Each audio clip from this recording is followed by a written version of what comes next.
Hi everyone, today I'm going to show you Elixir. Elixir is a conversion values management system for SKADNetwork. Um, Before I dive in, quick intro about me. I'm Kevin Bravo, running 2ndPotion, a mobile growth agency for apps and games. I have a background in iOS development, so I felt it could be interesting to work with SKADNetwork in details and try to understand how we could take full benefit of the conversion value. And keep in mind that most of the MMPs like Adjust, AppsFlyer, Singular, and so on will provide solutions for this. But in my case, I have many clients that actually don't have an MMP in place and are curious to know like how could they manage this on their end without like any specific server-side integration and so on. So I'm just going to show you what I have in mind and present a bit how it works. So before I dive in, quick intro on SKADNetwork works. I'm assuming all of you guys already know this, so I'm just going to go really quick. So first step, a user is going to click on a specific ad. This ad will contain a signature. The signature will follow the user as he installs the app. And then on the app level, so the advertiser, when the user is going to open the app for the first time, will fire register app for ad network attribution call, right? This call allows Apple to know that this user needs to be attributed, right?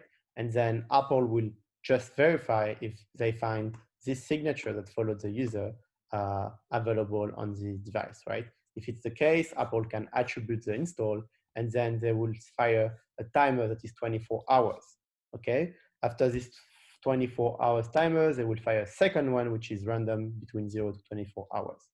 After this random timer, which is second timer, right? They will fire a postback call to the ad network. This call goal is just to tell the ad network that there's been an install with a couple of data points, like the campaign it's from, and also the conversion values that I'm going to talk about in a second. Then this postback call can also be verified because the install contains a signature that can offer the possibility for the ad network to verify if the data is correct. All right, so now if we just look at this step here in details, we're going to see two functions, right? The first one is register app for ad network attribution. This is something you will want to call at first launch. The reason why is because you want to get the user attributed as early as possible, right?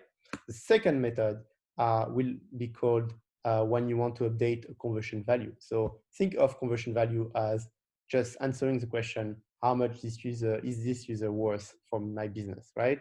So let's say a user finishes a specific level or you purchase something in your app or your game, you will want to update the conversion value because this information will be attached to the call that Apple will send to the ad network, right?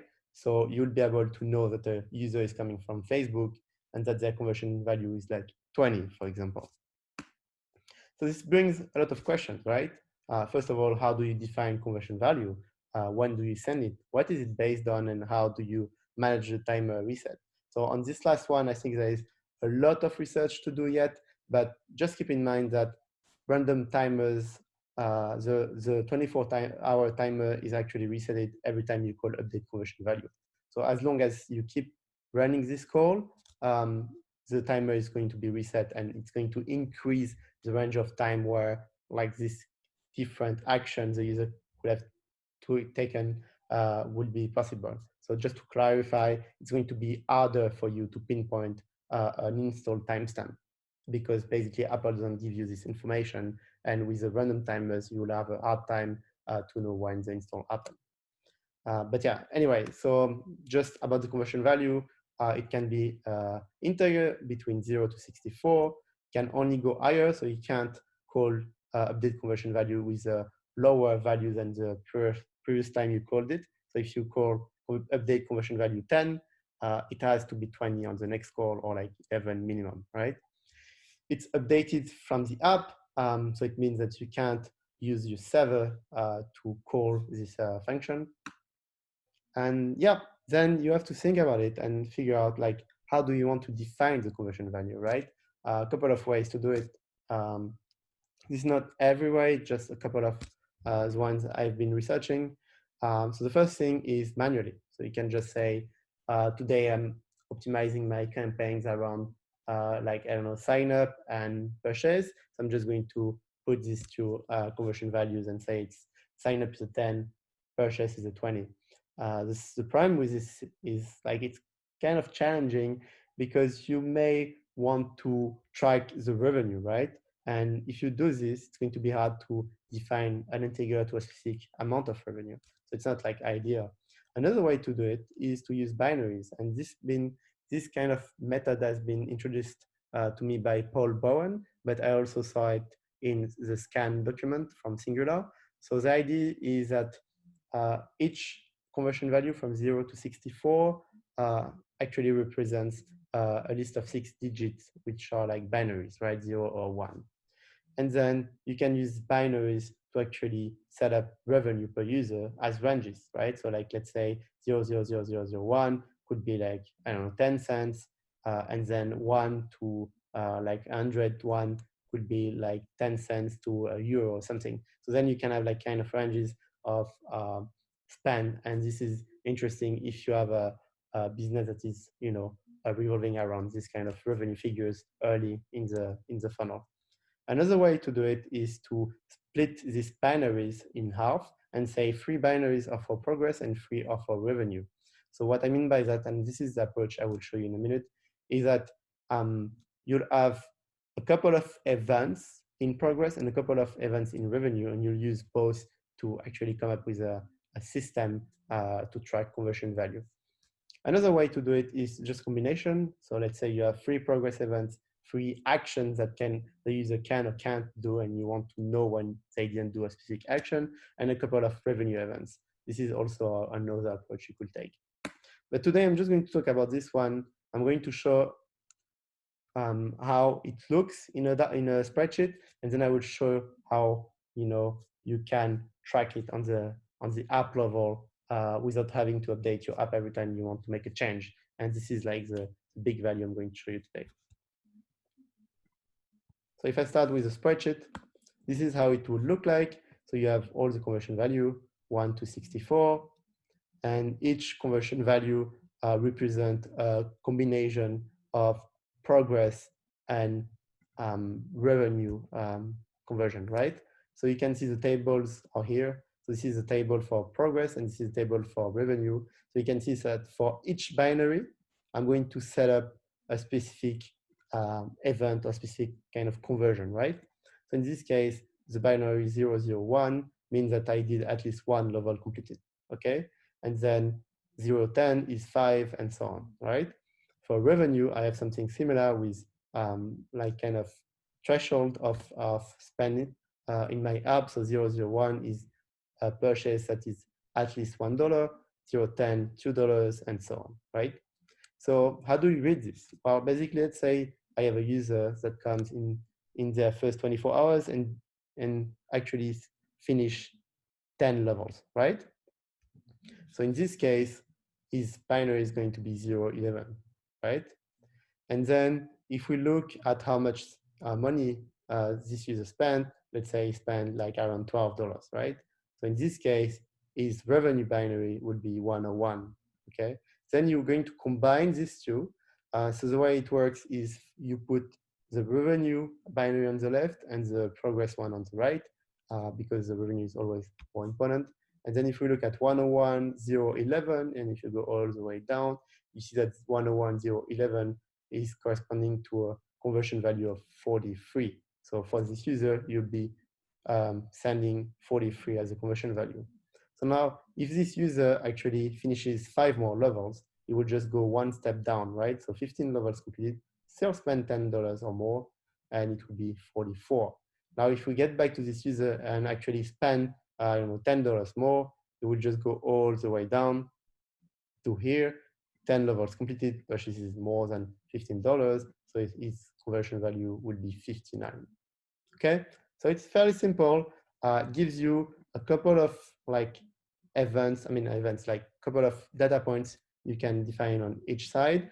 I think it's a good mix for some apps. It's not going to work with every app. This is just one way to do it, and I want to spend some time on this way. but like, you know, each company will have another way to figure it out. Yeah, anyway, so now I'm going to show you what I built, which is the interesting part, right?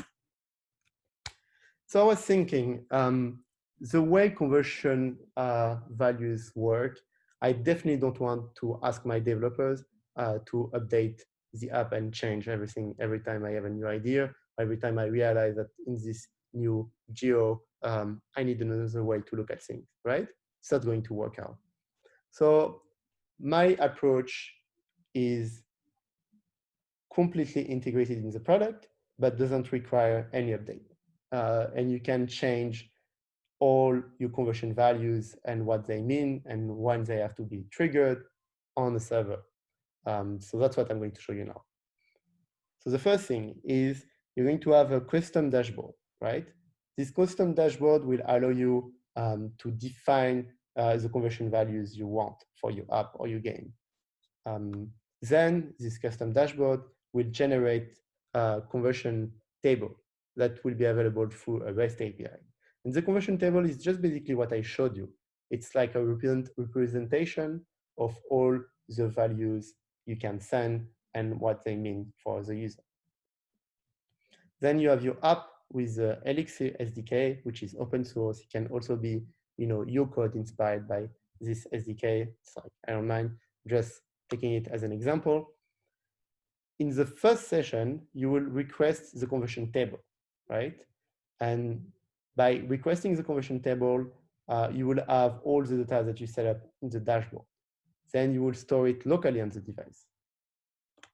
By then, every time the user do a specific action, so in this case, let's say it triggers the event purchase with amount 199, Elixir SDK will look into the conversion table and see if this specific event matches a conversion value that we want to send. So in our case, it's going to be the conversion value 32. And then Elixir SDK will update the conversion value with the new core, right? So fairly simple. The cool thing with this approach is that the data stays here.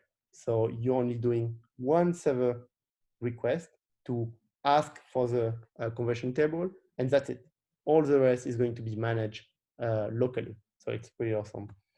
Also, I'm talking about dashboards, but keep in mind that this could be just a JSON file, like a text file stored online, right? That you write yourself, you just update when you want, and this still will work because that's the only thing that this dashboard is doing is generating this file. All right, so now how about I show you how it looks because I actually built this stuff.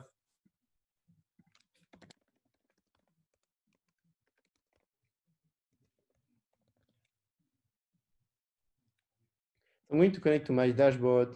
So I created this dashboard. It's not available in the code, but if you need it, just ask me. It's fairly simple code. So in this case, I have like a table with all my conversions that are defined. I'm just going to create a new one for the example. So let's say I want to track users and define a new conversion value when they finish at least 10 levels, right? So 10 levels completed. In this case, the type is progress because it's a conversion progress. And then I can define the priority factor, right? So in my case, I'm just going to use the same table. So the priority factor is just the kind of level of importance of the binary. So I'm just going to put 3 here. Here you go. Then I'm going to create a hook.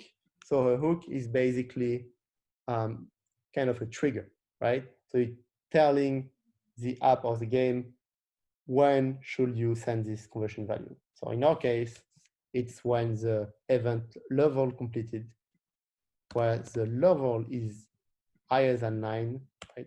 Because it's 10 level completed. So in this case, I just want, let's say the levels are like in chronological order, right? So if you do 10 levels, it means that you finished the 9th and the 10th, right? So I'm just going to go for this with this example. So in this case, I will fire this conversion value when the level completed where the level is at least 10, right? I save it and it's done. Now, if I take my sample app, which I created for the occasion, I'm just going to simulate the call and for this specific event, and then I will show you how it looks in the background, right? So level completed, where the level is 10. Send the event, it's going to be sent to the Elixir SDK. The Elixir SDK is going to analyze this and then define the conversion value. So in our case, Elixir defined that the conversion value to send is 3, right? So if we look at what we put together, 0, 11 was the progress, the revenue was still 0 because we didn't spend any money. So 0, 11 is here. So it's 10 level completed and the conversion value is 3. So it worked, right? Another example. So now let's say the user do another thing right after. Let's say he spends a bit of money. We're going to take this example, right? He purchased at least $10. We're just going to create a new one. So purchase above $10. By the way, for the sake of this demo, you see the conversion table is updated real time and the app realizes, but for like real like production environment, it will not work. And it will only be updated once per user because this makes sense. You don't want to change the way you track conversion for a specific user down the funnel. You just want to set it up right when he installs the app and launch it for the first time. Anyway, so in this case, I'm just going to say, okay, my event is purchase IAP, where amount is higher than 10, right? Save it. So you saw that I put the priority factor as 5. So I save this, take my phone, just going to trigger another event, which is purchase IAP, where amount is, let's say, 15, right? Because it has to be higher than 10. I send the event, and now I see the conversion value is 43, right? Interesting, now it's 43. So if we look at the combination, because Elixir SDK, keep in mind what is the latest conversion value you sent last time and what the user did before, right? So in this case, it was here, it was at 3, right? And then he spent at least $10, so it's going to be 101,011, right? So in this case, we'll go all the way down to 101,011, which is here, right? So you see, I think you get it. You get like how this works. It's fairly simple. You just define on the dashboard the conversion you want, and when they fire, in my case, I can also add multiple hooks. So in the case where you want to have the same conversion value for different behaviors, this is possible as well. The event payload can be empty, can be full. You can do whatever you want, and you can update it also to keep user attributes in mind as well. You can define timestamps and all this stuff can be done, right? But I guess what's also interesting for you guys is to understand how the code works, right? And what is it all about? So I'm just going to show you the Elixir SDK code base now, right?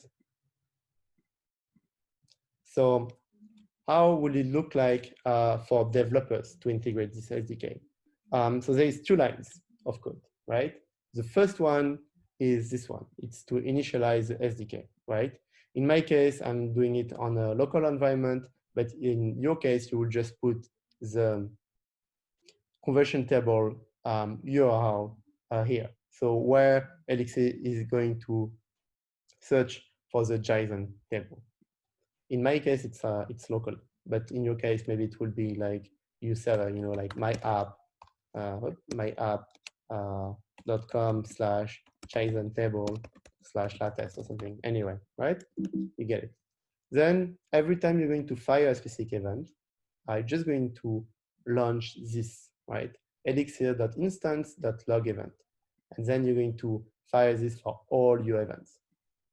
Keep in mind that Elixir is not sending any data, right? It's just requesting one thing, which is a conversion table, and that's it. It's not going to call the server anyway. It's just going to do it just the one time it needs the conversion table data, right? And then if you look at log event, the way it works, Elixir is going to identify the conversion value. So understand what conversion value could be attached to this specific event and generates the revenue plus progress binary and store it locally, right? And then call SKADNetwork to update the conversion value. So yeah, there's a bunch of code where Elixir is doing kind of matching stuff, trying to understand if the value is higher, lower, and so on, playing around with event properties and so on. But overall, it's fairly simple. It's super easy to integrate. It's also super easy to replicate if your developers just want to take a stab at it and just build their own. But I just felt it could be interesting for you guys to see how technically it could work. And again, the main benefit from this is that marketers will be able to update conversion values online without annoying the developers to like update the app. And I think that's kind of cool because I've been on the tech side, I've been on the marketing side, and I know this is exactly the way I would want to set it up for my product. But yeah, hope it's helpful and super curious to see like all the other approaches that people will come up with, especially MMPs. But yeah, thanks for watching. Hope this was helpful. Cheers.